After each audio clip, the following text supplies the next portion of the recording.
Alors, pour la suite et bientôt fin de notre matinée, un retour d'expérience Hub One avec Auchan.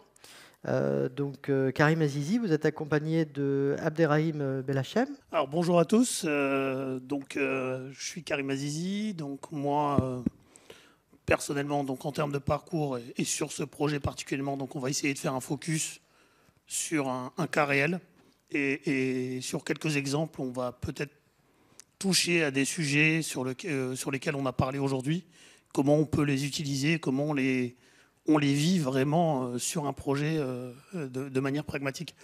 Donc, le projet, c'est un des plus gros projets de téléphonie, je pense, cette année, en termes de volume, en termes de complexité, en termes de diversité.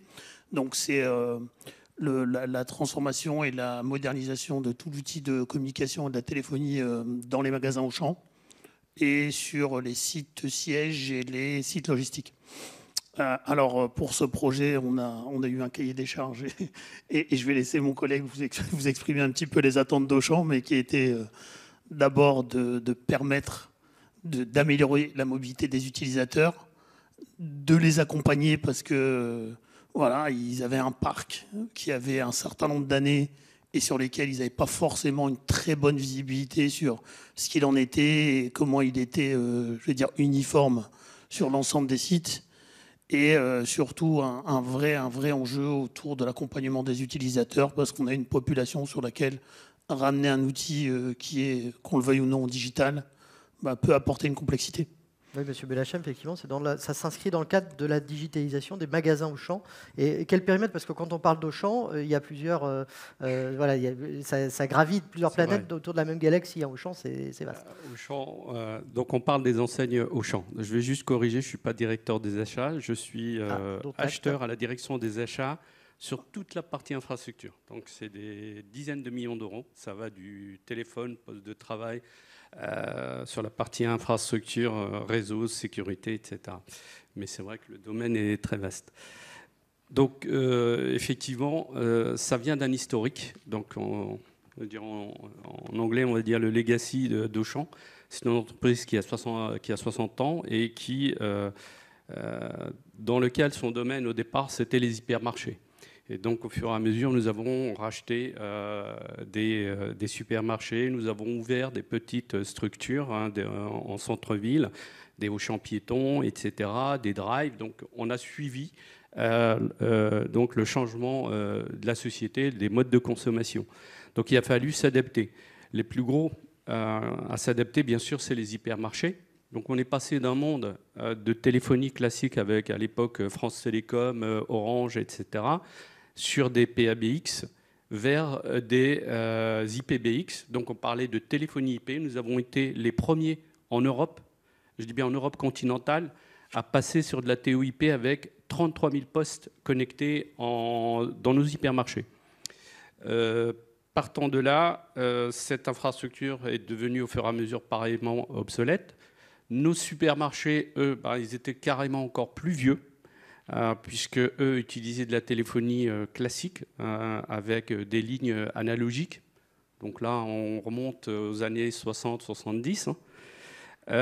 Et il a fallu regrouper tout ça dans les années 2015-2017 en prenant tout ça et en essayant de mettre ça dans une plateforme externalisée. Donc on est passé d'un monde de téléphonie IP à un monde de plateforme as a service.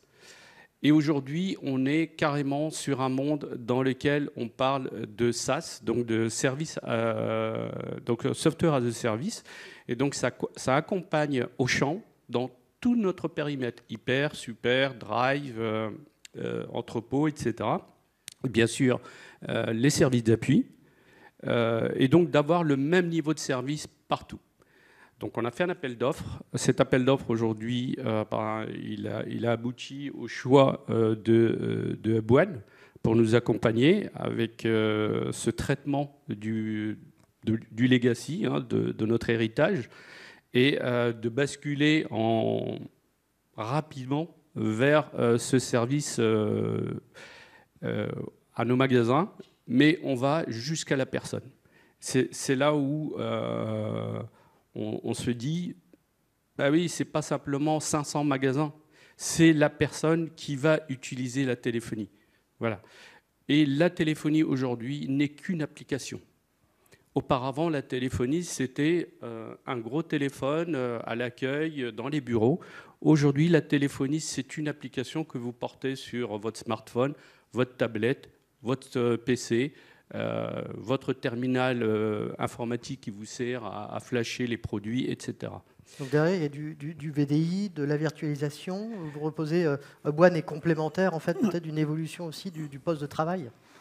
Oui, tout à fait. On fait ça sur le parallèle. Je vais me permettre de répondre à la question, Abder, si tu veux bien.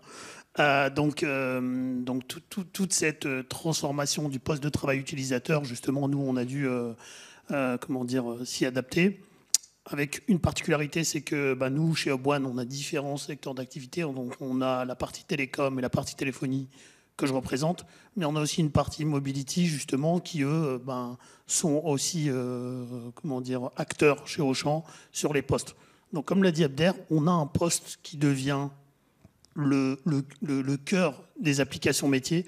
La téléphonie est une application métier parmi d'autres qui est intégrée dans ce poste et qui va permettre justement de simplifier la vie du collaborateur et de lui permettre d'avoir une meilleure mobilité et d'utiliser l'application dans tous les sens. Donc ça veut dire quelque chose, et c'est aussi un des éléments qui nous a permis de convaincre Auchan, c'est que on passe d'un monde où on est dans du filaire, je vais dire, avec des enjeux de connectivité qui sont, je veux dire, assez bien maîtrisés dès le départ, à un monde où on va être plus dans de la couverture radio. Donc Auchan avait déjà fait l'effort de mettre en place leur couverture radio. Donc pour la solution, quand on parle smartphone et quand on parle, parce qu'en fait c'est les terminaux durcis dans lesquels on a mis les solutions de softphonie, on pense tout de suite à la 4G, à la 5G. C'est des choses qui ne sont pas opérables et sur lesquelles on ne peut pas travailler dans des environnements type hypermarché, supermarché ou logistique pour des raisons simples. Avec les normes HQE, ça ne passe pas. Et donc l'infrastructure Wi-Fi devient clé. Nous, à Hubone, on est, je pense, on a le réseau, le plus grand réseau d'Europe sur ADP, et les contraintes Wi-Fi, on les connaît. Donc sur chaque type d'environnement, on a travaillé donc avec notre client sur les études de couverture Wi-Fi avec des problématiques de recouvrage de zones pour le handover, pour la mobilité en supermarché, avec des problématiques d'interférence dans les sites logistiques pour régler les problèmes de bruit et autres. Et je vais dire le plus simple, et c'est en ça que ce projet de communication unifiée dans le retail est vraiment, a vraiment une particularité, c'est que le plus simple, je dirais, c'est la partie siège. Parce que là, pour nous, on est dans quelque chose qui est assez maîtrisé, où la couverture est assez bien, les utilisateurs, et on a des outils de collaboration. Donc voilà. Alors, M. Belhacham, peut-être pour les parties bénéfices, et puis éventuellement des difficultés qui auraient pu être relevées. Alors, pour nous, la partie bénéfice, c'est une optimisation de notre parc. Pourquoi ? Parce que la téléphonie était un service à part. C'est-à-dire que si vous avez besoin de téléphoner, vous preniez le téléphone fixe, votre smartphone, ou les fameux téléphones qu'on a tous à la maison, là, les DECT qui ne servent à rien. D'accord ? Quand on prend un lien Internet à la maison, vous avez le lien Internet, vous avez la télé, et on vous donne une ligne en 09 quelque chose, et vous la branchez derrière avec un petit téléphone DECT. Juste à titre d'information, c'est nos outils aujourd'hui de communication, dans lesquels, en fait, quand on regarde ces outils, sont obsolètes, dépassés, puisque clairement, il n'y a pas d'intelligence dedans, il n'y a pas de répertoire, il n'y a pas de connexion avec les applications métiers, etc. Ça, quand on parle de champ, on parle de volume extraordinaire. Hein. C'est 22 000 DECT, c'est 10 000 postes fixes, c'est pas loin de 7 000 smartphones. Et donc, il faut optimiser tout ce parc. Donc, pour optimiser, c'est réduire. Les gens qui sont en back-office dans les bureaux, demain, ils n'ont plus de téléphone fixe sur le bureau. C'est de la softphonie sur leur poste de travail. Les gens qui ont un terminal pour travailler en magasin, pour flasher leurs produits, c'est à l'intérieur. Ils n'ont pas un téléphone et un terminal. Donc, c'est réduire le parc. Donc, financièrement, notre objectif va être de réduire de l'ordre de 20 à 25% nos coûts grâce à ça. Voilà. Et de passer d'un mode CAPEX à un mode full OPEX, de ne plus investir dans de l'achat de téléphones systématique. Ça s'intègre aussi dans la politique RSE aussi, de limiter le nombre de matériel, le recours au matériel. Tout à fait. Baisser le volume de matériel et effectivement ne pas racheter systématiquement des téléphones à chaque fois qu'il y a un nouveau collaborateur ou qu'un collaborateur part, puisqu'on va pouvoir piloter également les personnes qui sont chez nous et donc payer le juste besoin et non pas avoir des stocks et des caisses de téléphones. Vous prenez un nouvel embauché, clairement, il n'a pas envie de récupérer un smartphone d'un collaborateur qui a quitté Auchan. Donc, ce n'est pas mon problème, le smartphone ou le terminal ou le téléphone. Il sera de la responsabilité de Boine de fournir le terminal durant toute la vie du contrat. Voilà. Très bien, merci M. Azizi, merci M. Belhachem pour ce retour d'expérience.